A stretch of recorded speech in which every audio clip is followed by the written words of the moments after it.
Hello, ladies. How are you doing today and where are you dialing from? Philomena, you can start. Okay, cool. Thanks, Kate. I'm doing well. I'm okay. We just had this conversation. I'm meh, but I'm doing okay. I'm dialing in from Kenya, Nairobi specifically. It's a pleasure to be here. Thank you. And Fatemeh?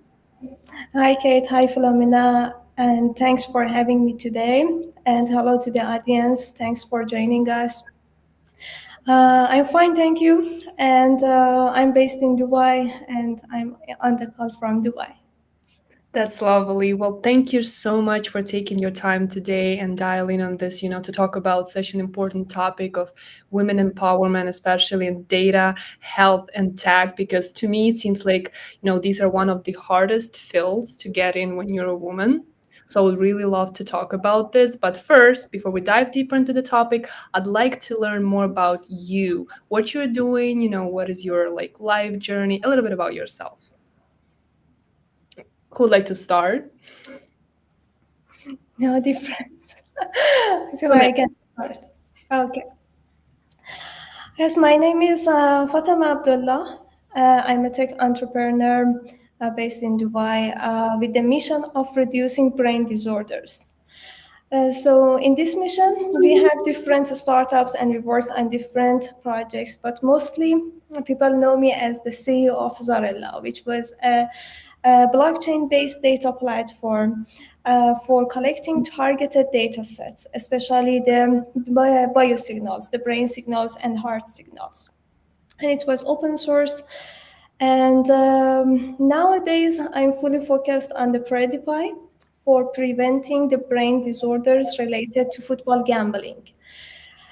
Because many people are involved in the gambling of football, and the result of gambling, because people lose their money, is some brain disorders such as anxiety, sleep disorder, depression, stress, and this kind of brain disorders. And we are delivering some new innovative solutions for preventing this kind of brain disorders related to football gambling. Thank you. Thank you so much. That sounds so exciting. And Philomena, I know you are doing a different thing, so tell us a little bit about it. Okay, so I'm Philomena. I'm a data scientist by profession. I currently work at a company called Tractor. I've been there for about over a year right now. So you said a little bit about my background. My journey in tech and in data uh, started as a matter of chance, to be honest.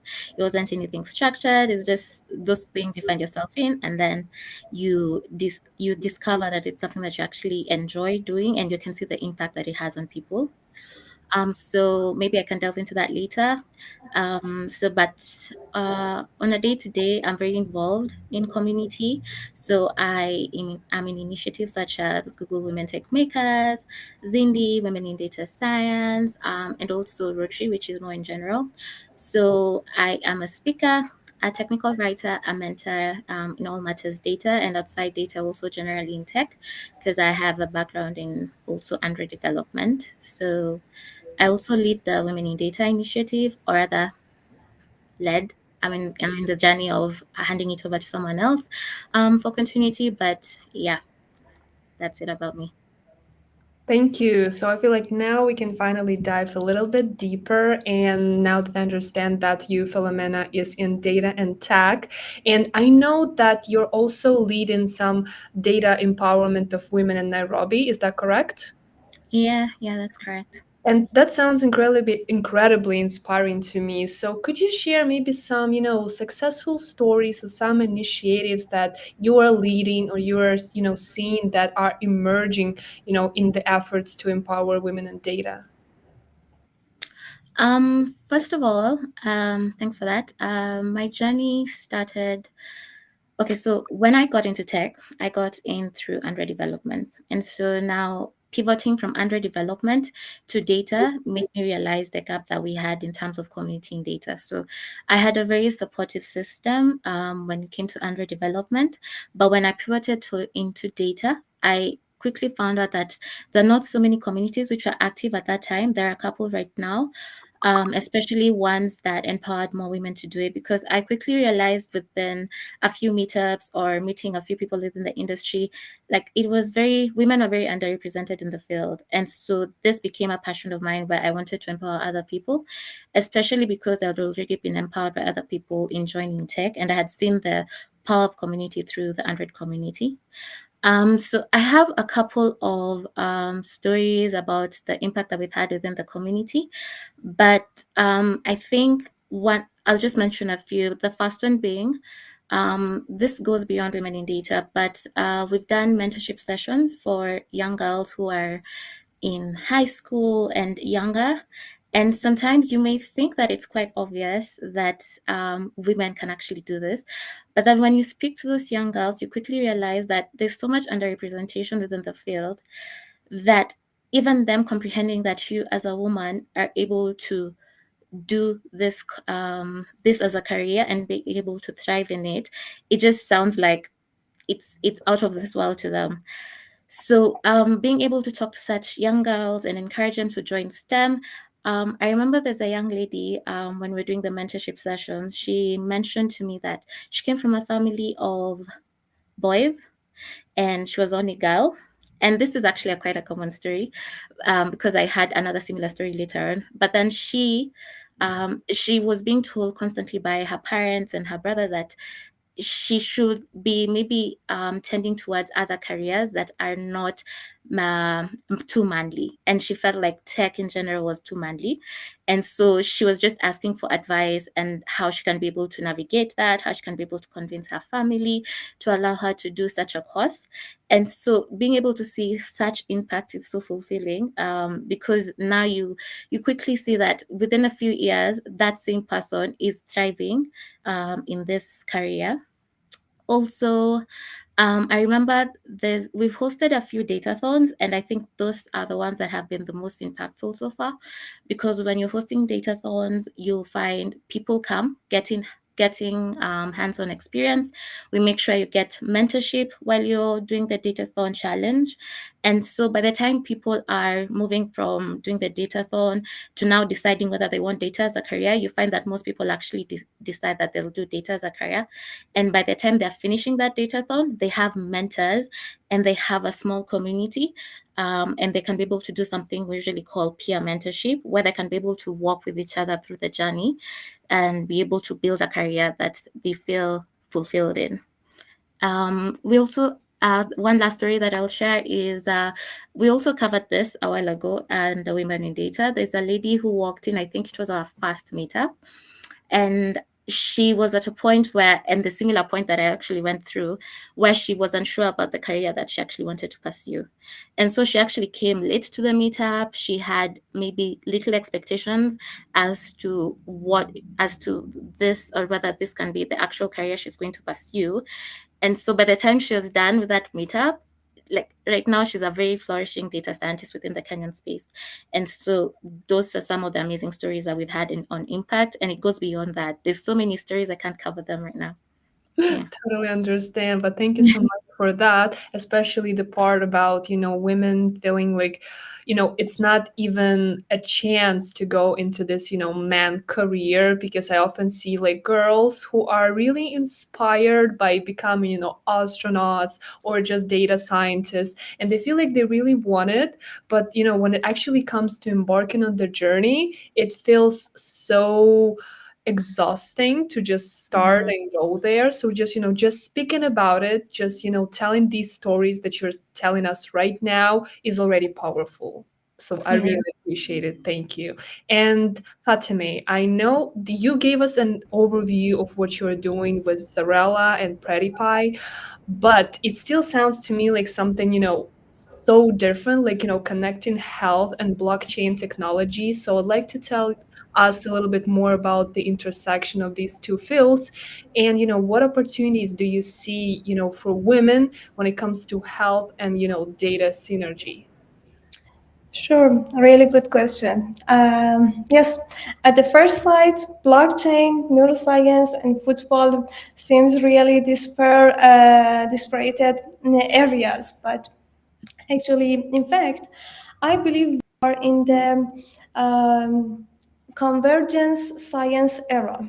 It's called NBIC. NBIC stands for nanotechnology, biotechnology, information technology, and cognitive science.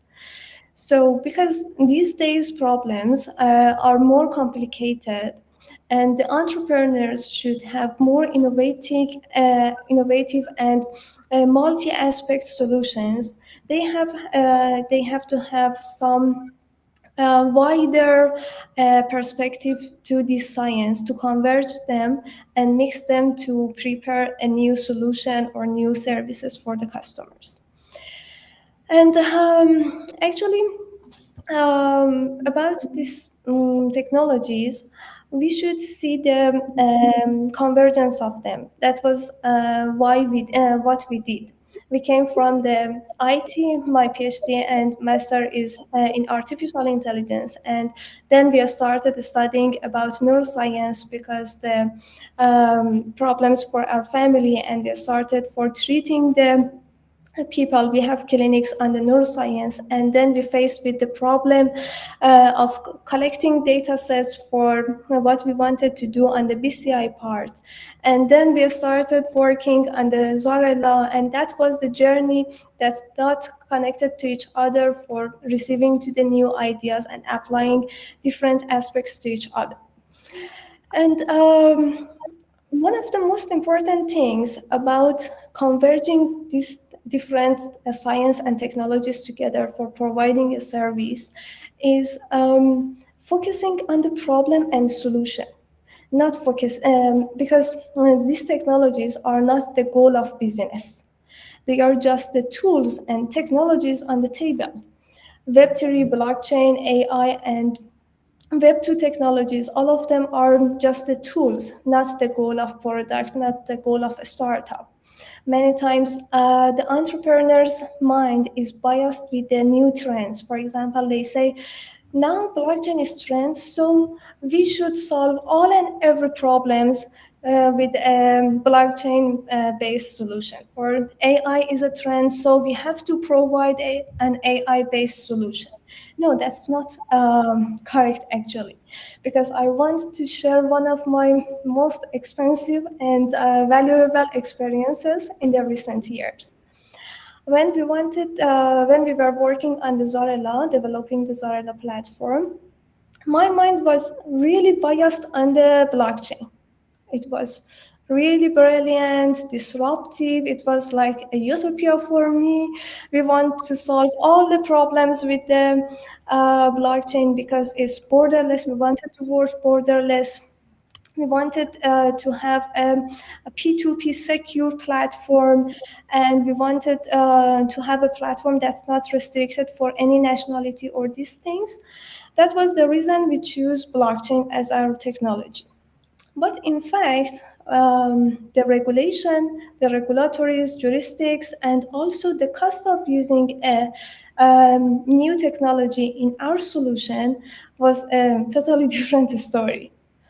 Because when you apply the blockchain technology in your solution as an infrastructure, it increased the cost significantly, both for the company and the users. The user acquisition cost, the customer acquisition cost, the training cost, everything will be increased. And also when the users want to use your platform, also they have to pay more. And on the other side, especially in the health tech, when you use blockchain as your infrastructure, regulation is really main concern, because you are working with the health data, you are working with the patient's data, and a lot of things. So the regulatory will be really focused about it, really concerned about it, and they don't allow you to do whatever you want and do borderless things and these things. That was the reason we turned off the blockchain side of Zarela platform. It was a really hard decision, but we made it. And nowadays it's a research part for our work, and it's working without the blockchain technology. That was really important and valuable lesson learned for me that I wanted to share with the audience.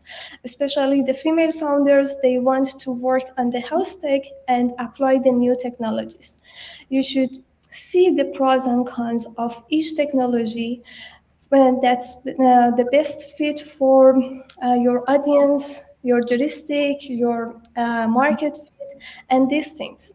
That's the reason we should actually, as an entrepreneur, um, separate these technologies and science from the problem and solution and focus on the problem and solution. The technologies and the science that you want to deploy on your solution is the second important issue. But the main issue is what market wants from you and what market allows you to apply and work. Yes, it was the lesson learned that I wanted to share with the audience, especially female founders.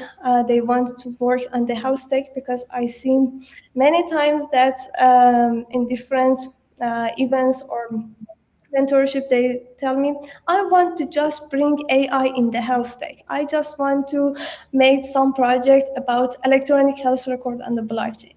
And it was a lesson learned from me to share with the audience. Thank you. I'm really glad that at the end of, your conversation, you came back to that point because it gave me a really interesting idea of, often we are really intimidated probably to embark on a journey when we feel like we do not know enough about something, especially as women. We're constantly told, oh, you don't know about AI, oh, you don't know how to code, and etc. and etc.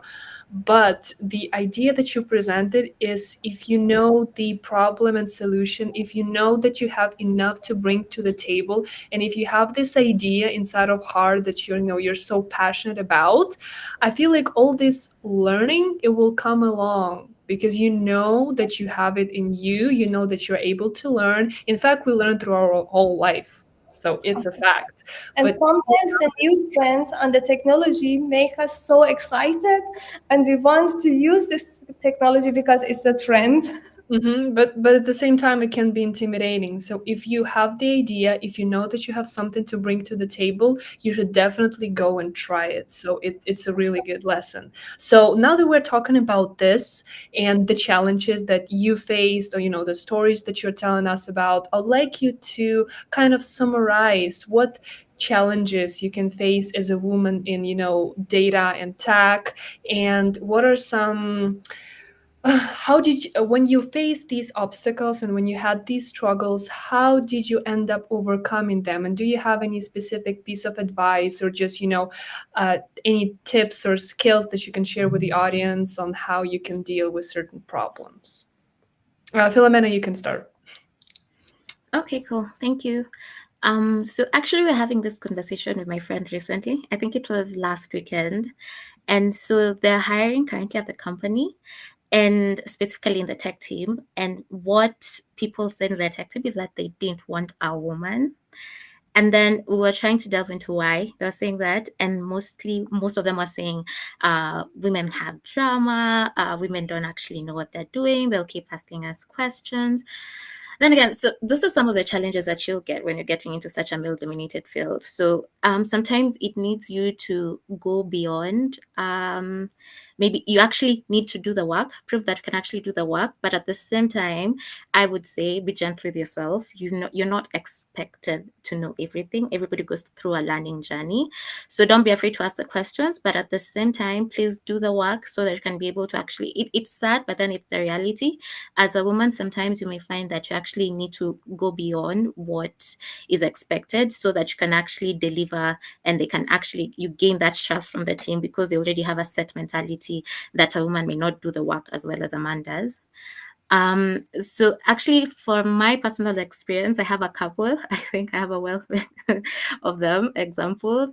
But then one significant one that I experienced, and this was actually in university, was so I was doing mathematics as my degree, and I remember when I was the top in the class at that time for that particular unit. And there's actually a man who came, one of my classmates, and he told me he doesn't believe that a woman should beat him.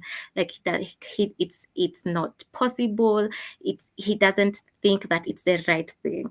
And so you can see those are the same people who now transition to the workplace, and they still have the mentality that a woman cannot do the work, which now you'll find that in most cases, you just actually need to continue doing what you're doing and do it in a good way so that you can show and prove that you actually deserve the spot. And it's a sad reality, but then sometimes it may be needed. But then this doesn't go across board. It's not all companies. Some companies actually have very good teams that are supportive and actually know that you're there and you can do the work, and they may not judge you for that. For being a woman, yeah, another significant experience that I had, I remember when I was getting into data, and that was before doing Women in Data. And so I had just joined the team as an intern in the company where I was. And I remember there's a gentleman in the team who told me that don't think you're going to be confirmed like as a permanent employee just because of the way you look. Like, even though you dress nice or you do what, you're not going to get the job. Like, you need to do the work. Like, it's fine. It's cool. Yes, I know I need to do the work. But then would he tell a man the same thing? Probably not. So yeah, those are some of the challenges, but then overcoming it has been being in such communities such as Women in Data, where you get to share some of those things with each other and able to encourage each other, and also have a supportive group around you. Most of my mentors have actually been male, so you can have male mentors who are going to guide you as well. Just be able to do the work, go outside of your comfort zone, always do your best, and surround yourself with a supportive system who actually encourage you and not put you down just because you're a woman, because you can actually do it. Yeah. Absolutely agree. And, extending on the topic of looks, how you said, don't think that, because of the way you look, you can get something. If I got $1 for every chance, man told me that because of how I look, I can get something, I would be a billionaire, not just a millionaire. So that's 100%. I faced it so many times. And in my case, I did have to do double work Mm. to get the place, a man gets. So that's a spot on. And Fatemeh, what do you have to say about challenges and, your lessons from the challenges? Yes, actually, all of us, we have a lot of challenges and barriers in our life, and the most important thing is our mindset when we face these challenges. In my personal and professional life, I had many challenges, cultural barriers, gender gap challenges, and taboos, and a lot of things that I overcome them, and I broke all the barriers they put in front of me. Because in our country and this region, sometimes the girls are grow up so shy, because the culture is like this: you should be a good girl, and the good girl doesn't speak a lot. Yeah, they should have hijab, or they should be so quiet, so good girl. And it cause many young girls are so shy and introvert, and I was one of them. I was totally introvert, and I was not able even to answer a call. When I wanted to answer a call, I got stressed because, oh, what should I say and what will happen? But at the first, I faced, okay, nothing will happen, and I should present what I am. I should be confident about what I am and present it. Okay, I'm good or bad, not matter. It's me. I should love myself as what I am, and should be confident to present myself. And don't worry about the judgments, don't worry about the other things. And you should be there to be different.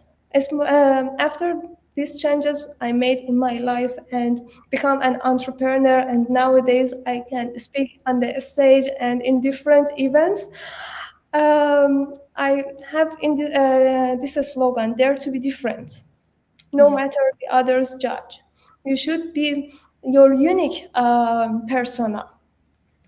And one of the most important I see among especially the young women in the region, that's especially in the STEM, because they are so talented, these girls, and they are so passionate, and they are so eager to learn hard skill. But unfortunately, on the side of soft skill, we have some lacks. And I believe as an entrepreneur and as a woman that's working in the tech around 15 years, the soft skill is as important as hard skills. And the soft skills, sometimes we don't put a lot of effort on that. And that's makes especially female a little bit different from the men.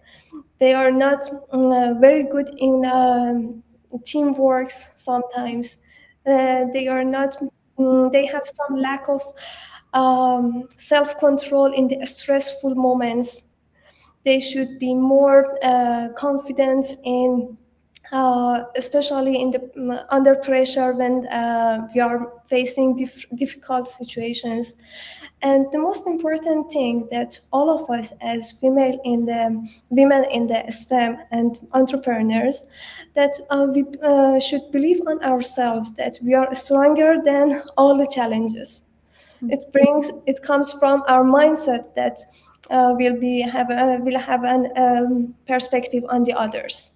When we are not confident enough to control ourselves and doesn't have these skills for managing ourselves, it affects on our team members, our teammates. And we should work. I think we should work more on the softer skills for women in STEM.